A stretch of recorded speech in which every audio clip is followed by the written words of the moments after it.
the UDA framework that we have been working on. Probably I'll cover some of the aspects.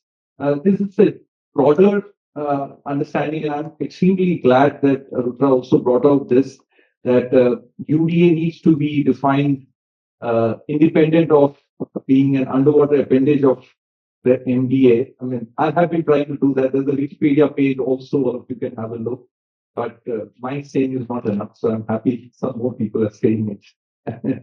Moolgaokar sir is here, he will second me on that. So let's look at how it has evolved.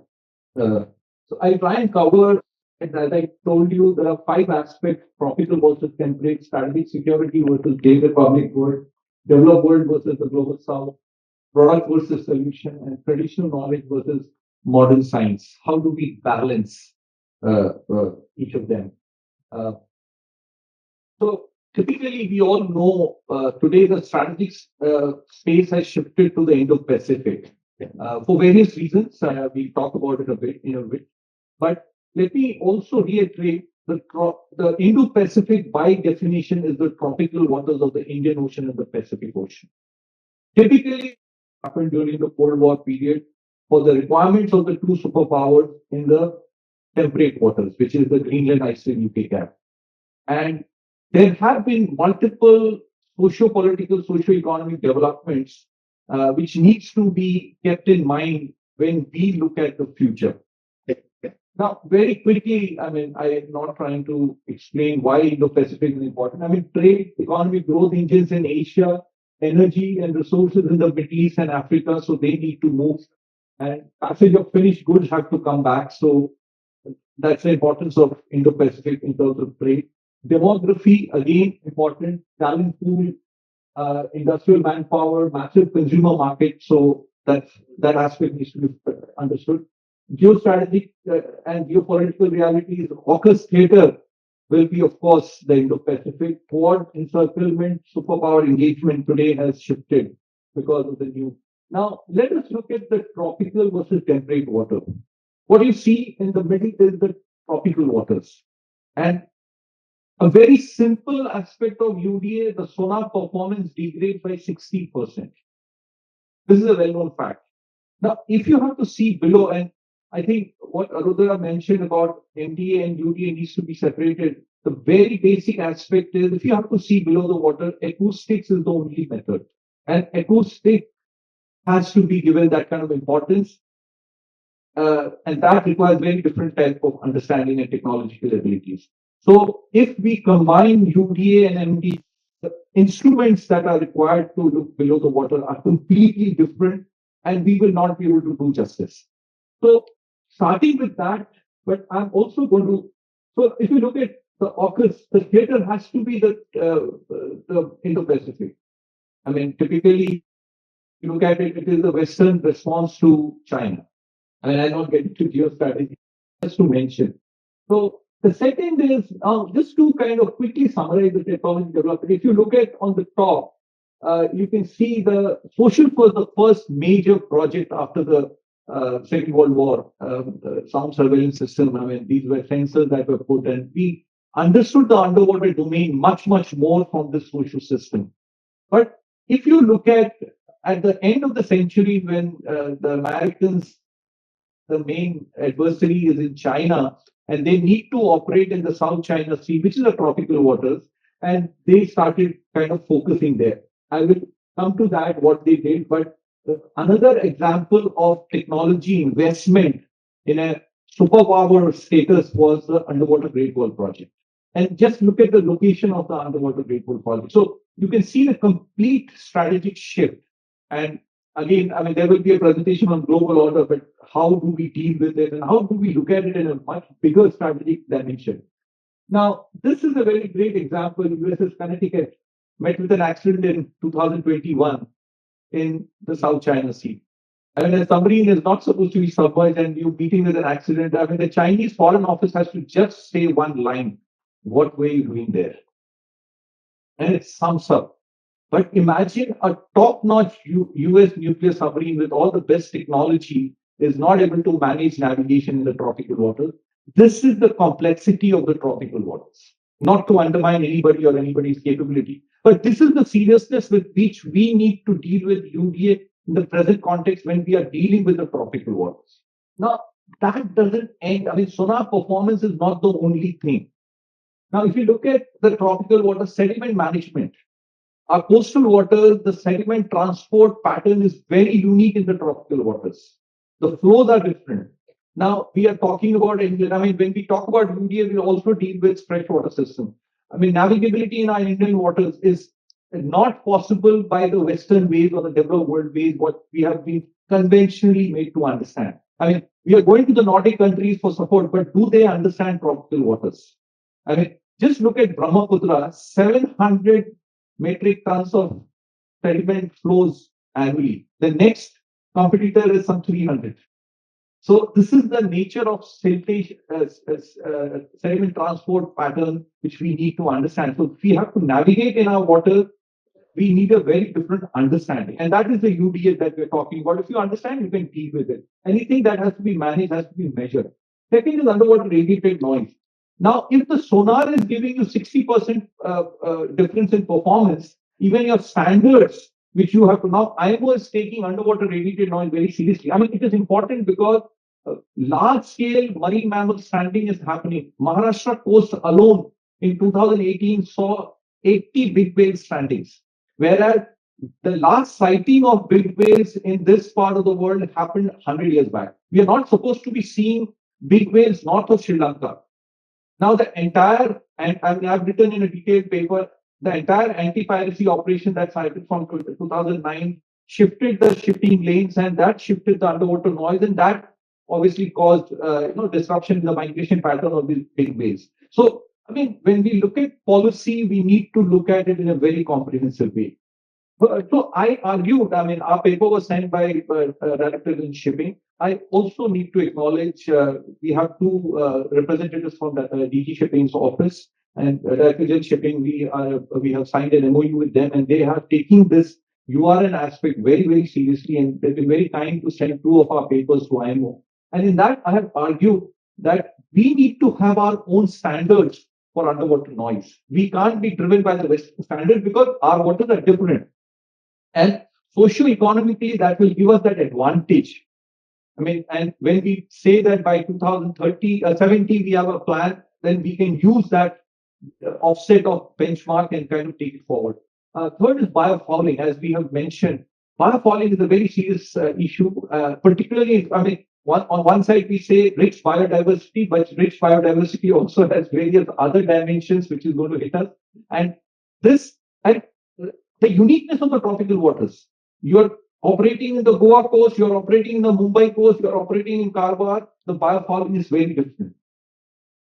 I say every 100 kilometers it is different. I think the official version says it is 1,000 kilometers. We can, I mean, digitizing anything, the resolution can be anybody's guess. I mean, what we want to say. But the point is, so we have, I mean, you will see a very detailed presentation on biofouling, but biofouling is something. Now, we did a study for the Vadhavan port, a VLCC, if it is not, anti-fouling is not done at the right point, say 70%, then the cost, a fuel cost can go up by 4.1 lakh per hour for a VLCC. So now if you don't factor this, so that is where the blue accounting process kind of is going to help and kind of taking, the higher decision. And even if you have not allocated enough resources for biofouling, you will not be able to manage it correctly. And then we have the nuclear plant also, the cooling water suction happens there. And there are a whole lot of other aspects that need to be there. I mean, if you just go and clean it there and dump it there, then there are going to be serious other issues which need to be understood. So a comprehensive understanding is required. Fisheries and aquaculture. I mean, on one end, the very rich in biodiversity, but if you just go around, we have done some field work. There are many parts of India, Indian coast, and also the tropical Indian Ocean, where either the joke is either the fish are dying of old age or there is overfishing and the fish is not there. So if we don't manage fisheries well, we are in serious trouble. And this over enthusiasm of culture fish taking over catfish is a serious problem. I mean, if we do not manage our aquaculture well, I mean, we are doing aquaculture at the cost of increasing the area under cultivation. And where is this area coming from? By destroying mangroves. So you can show doubling of the income of fishermen, but what is the environmental cost we are talking about as something? So we need to work on how. So there will be the last session is going to deal with it. How can we enhance efficiency of aquaculture? And what should be the balance between catch fish versus culture fish? So now the first aspect is strategic security versus greater public good. So I mean, we have talked about the larger technology development happened in the West. They invested significantly, but they are now. I mean, the whole entire concept of military industry. They are trying to push their products to the rest of the world, but does it work for us? The second part is the demography. They don't have the demography to carry out customization on the ground.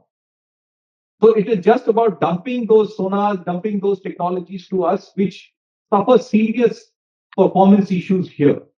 So unless we look at it in a very different way, we will not be able to. And also, what is happening? Most of these multilateral forums that we are used to, I mean, they are too much security centric.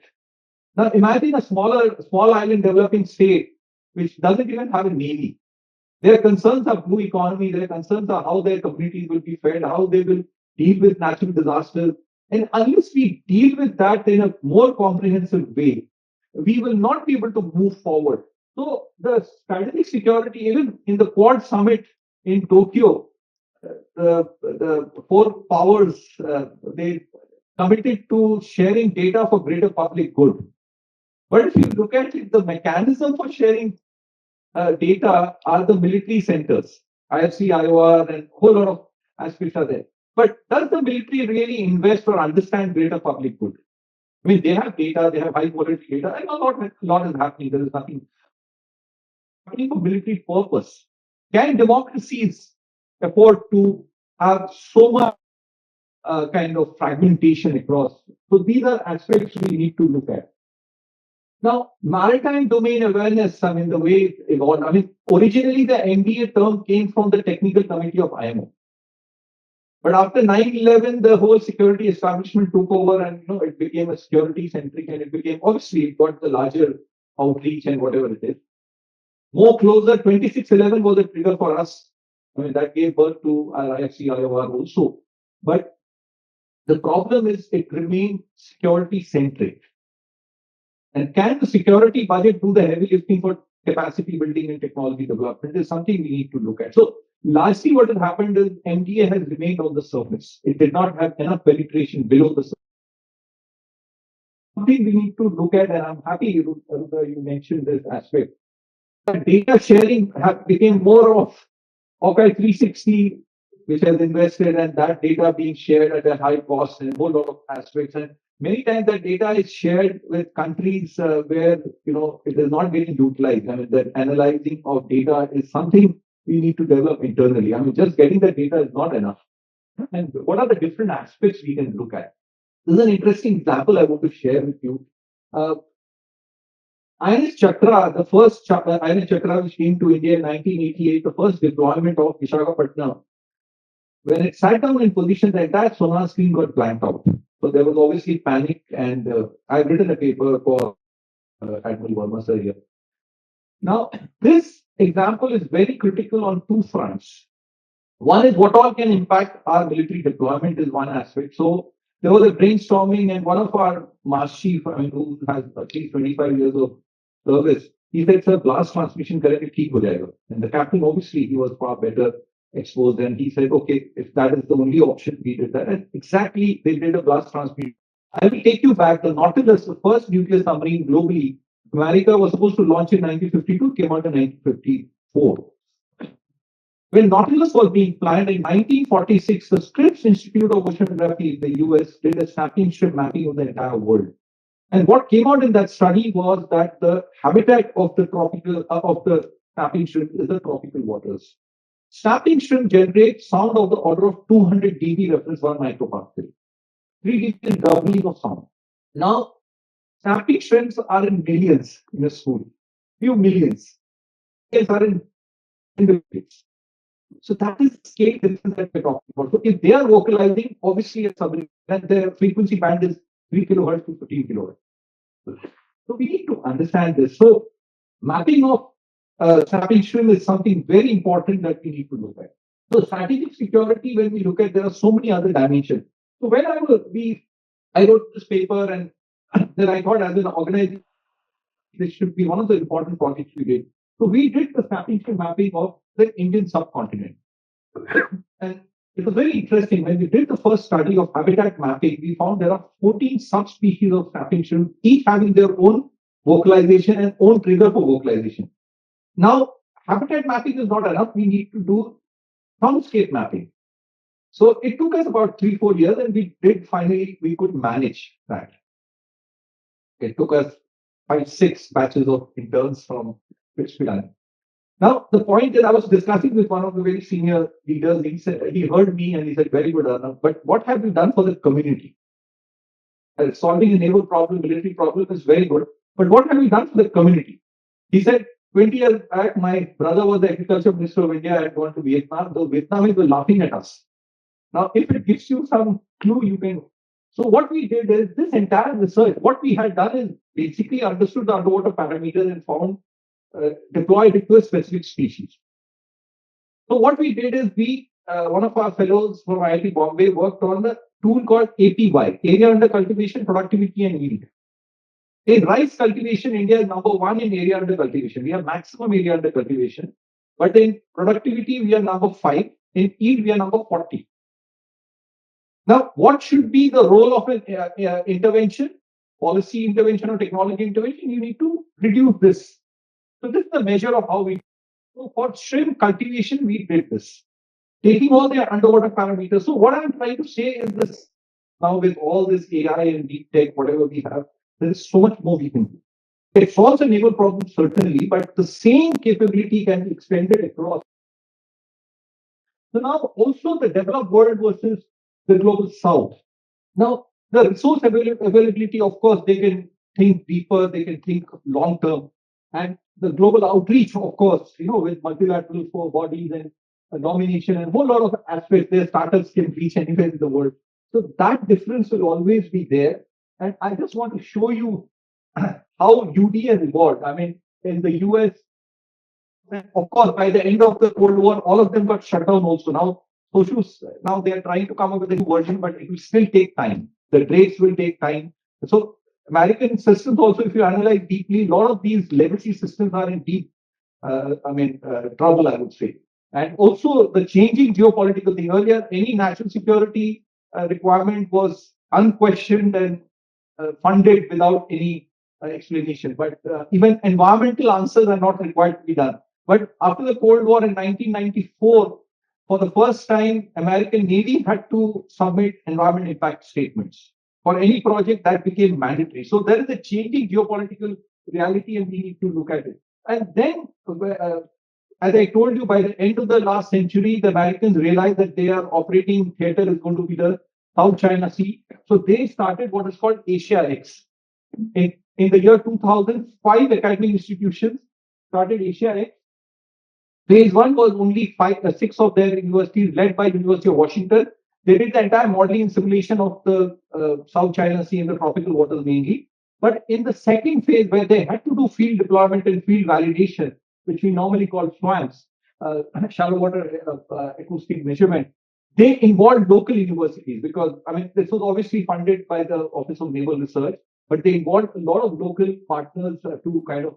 I was in China in 2016 and I met some of the people, and they said that we knew that Americans are here to collect data, but we wanted to be part of such a big exercise so that we can do this. Now you see the chronology of events that happened after that. The US Navy continuously after 2000, Asia X started deploying drones and also started deploying acoustic arrays on their vessels of opportunity, as they use the word. And they continue to kind of validate their models as it move forward. Even they came to IIT Delhi when I was there for help because they had collected so much data, they didn't have the capability to analyze. And of course, we didn't have the computational infrastructure back then. But the Chinese, what they did was learned from this. They continuously started deploying their naval officers, DRDO equivalent officers to the US. University of Washington has so many people who've done their PhDs and all, and they built this capability. And in 2015, they announced what is called the Underwater Great Wall Project. And if you look at the whole architecture of Underwater Great Wall, it is at least 30 years of effort, not less than that.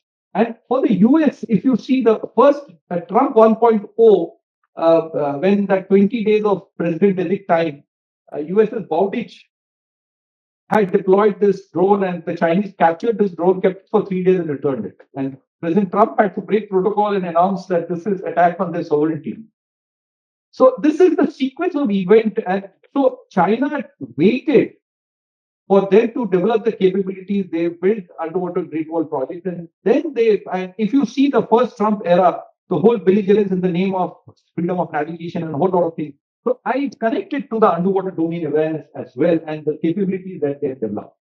Now, Underwater Great Wall Project was extremely important for the entire development of UDA. And I was in Singapore in 2015, and they collaborated with everybody possible, and the whole institutional mechanism that they built. What I'm trying to bring out here is the institutional mechanism the developed world has, which a developing world, I mean, many times the developing country can't even think big.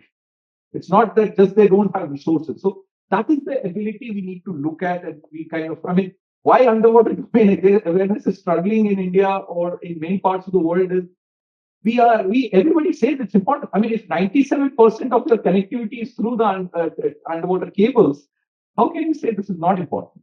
But we are not able to think probably, in that sense that this is something we can do.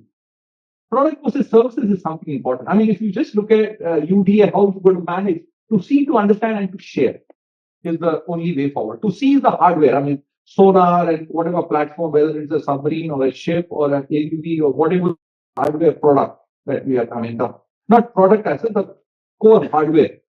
But once the data comes in, we need to analyze.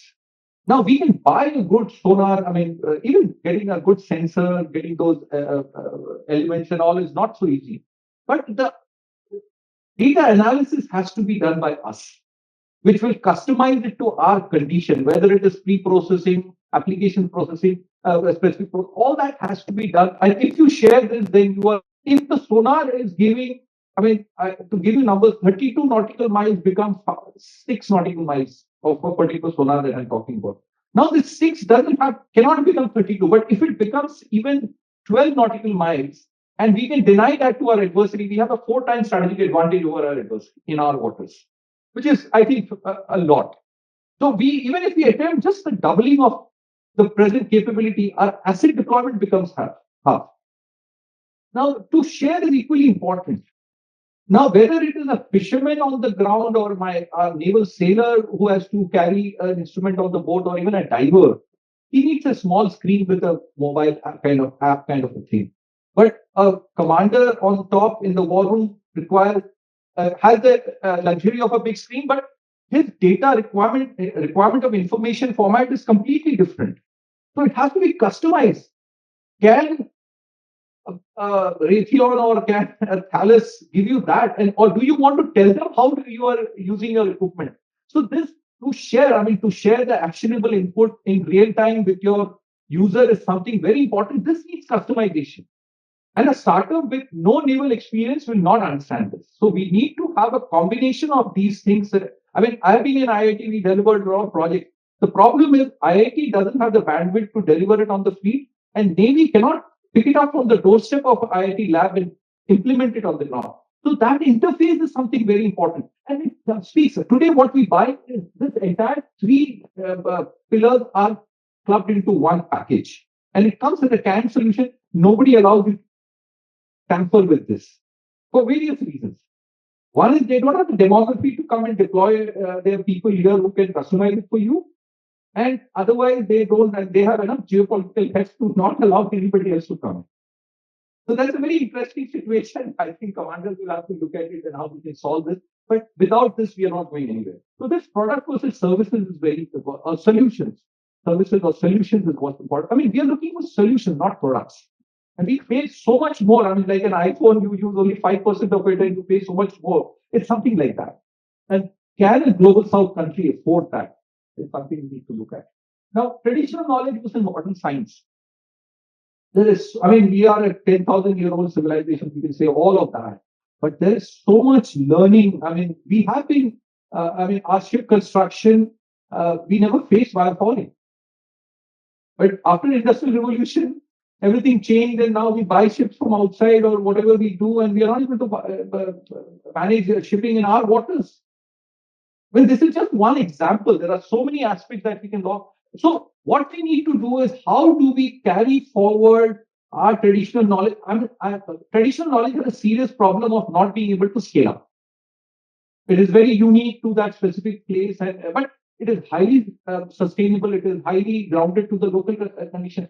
Can AI not help us, or can deep tech not help us to map all of this and kind of, rather than saying that traditional knowledge is not useful and completely should be junked, can we work together is what we need to look at. We are, I mean, today in MRC, we are very proud. I mean, Calasine is also one of them. I mean, we have equal number of liberal arts students who are coming in, people with history background are coming in and helping us to kind of do work. I mean, although I am from a technology background, but I don't take pride that we need to come together, and I take pride in that. We get a lot of application from St. Stephen's. I mean, institutions,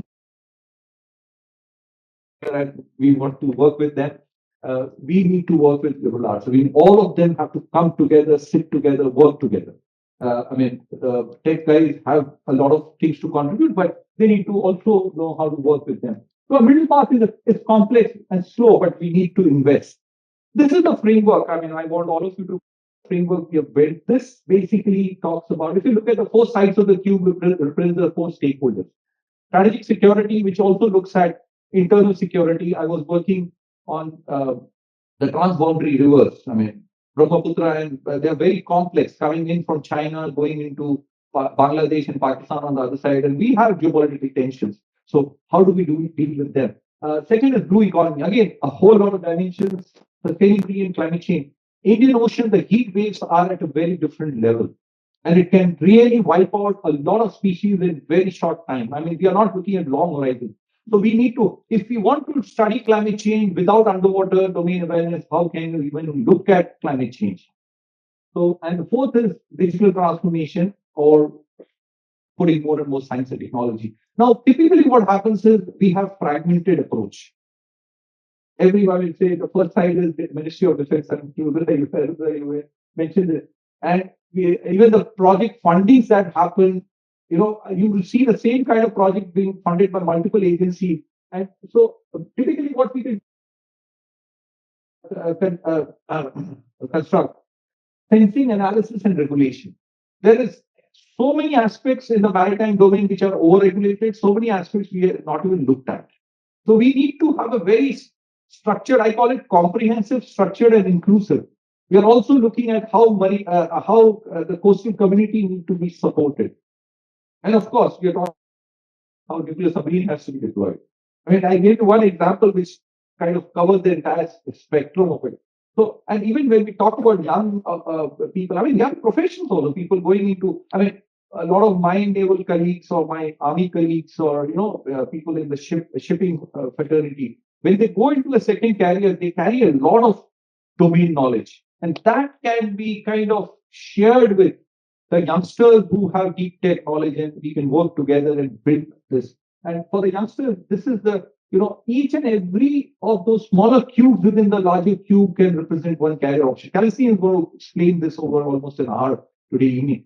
So this is truly multidisciplinary. You have lawyers, you have everybody coming in at multiple stages, and that's how we can solve a real world problem. So this kind of looks at policy intervention, technology intervention, and capacity building in one go. So this is the marine spatial planning framework that we have built. If you look at this basically presents the underwater node.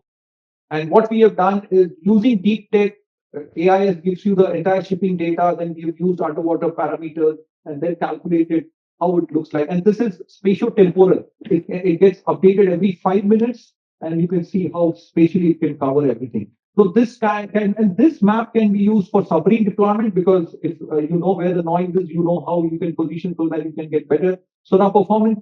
But you also know why the big wave strandings are happening, so how you can avoid them. And by this, you can also kind of pinpoint which ships are making more noise. So this is a real time tool that has been developed. And what we've done is we have built this entire framework, which Shida will be presenting post lunch. All of it is combined into this. So there's a drop down menu. You can kind of, and also now if you have to really take a decision whether a port should come up, how it will impact fisheries, how all of that can be, and then using algorithms, you can, which is from a policy perspective, which one do you give more weight, and then you can come back to something like this and then take a decision which is the best way to kind of manage. I mean, that is the role of MSP. I mean, how do you do zoning and how do you kind of use so I think my last few slides. Digital transformation requires three, I mean, from a career opportunity or more from, I mean, we are a young country with so much talent and energy. So there are three types. IT analysts largely would look at the whole hardware software part. But once that data comes in, we need domain knowledge specialists across disciplines. I mean, every kind of thing from geopolitics to everybody can need to come in, do the data analytics. And the third is more interesting for me, the field deployment specialist. We built a port in Vadwan. The local communities, please vacate. This is for somebody else. Then whose development are we talking about? Now, but the coastal community will be so much more apt in terms of dealing with the waterfront. Their people can help us. I mean, we need to still, off all the technology, we need to still send people to the waterfront, whether to deploy sensors or to collect samples, everything. So they can be part of this. And imagine the coastal community, which has been traditionally been a victim of development, they are part of this digital transformation. So I think this is very, very interesting for us to look at this. And so any strategic purpose, perspective, people, economy, nature is something we need to balance. And that's what the UDA framework and the MSP, modeling and simulation driven MSP will talk about. Policy, technology, capacity building, they have to all go hand in hand. And what you mentioned, I think it covers in all this aspect. I mean, typically in policy, when we look at, I mean, we have to be driven by global policy, then the subset is national policy, then in a federal structure, states have to look at it. But the implementation agency is the local body. You go and meet a local body person, he has no clue what the UN is saying and what all conventions has India signed. So that implementing, I mean, we've been training even environment ministry officials, and in India, environment ministry is the nodal ministry for MSP. And when we were teaching them MSP, they said, "Ye hamare syllabus ka nahi hai." So we need to be really aware. And so the policy alignment is something very important. And I think we need to kind of reiterate all this again and again. So geopolitically, it has to be a regional approach. I mean, that's why the Mahasagar and the Sagar vision is very important. But implementation on the ground is extremely important. Understanding and looking at it very, very. And we need to look at the entire Indian Ocean in a very different way. And greater public good has to be prioritized. So we have proposed this 100 coastal warrior, 100 river warrior, or 100 water warrior. I mean, coastal issues are different, riverine issues are different, water, I mean, Pune, we have Khadagwar and a whole lot of places, issues are different. So we can do this and kind of build this up. 100 is a notional number, it can be 1,000 or whatever it is. But we can solve real world problems looking at this, and we can extend this to our neighboring countries. I mean, small island developing countries will really benefit if India can, under the Sagar vision or the Mahasagar vision now, we can do this comprehensively. And with this AI that we are trying to do, we don't need to, I mean, people are very cagey about sharing data. We don't need to share data. I mean, we can solve their problem, keep the data with them, and kind of continue like that. Thank you.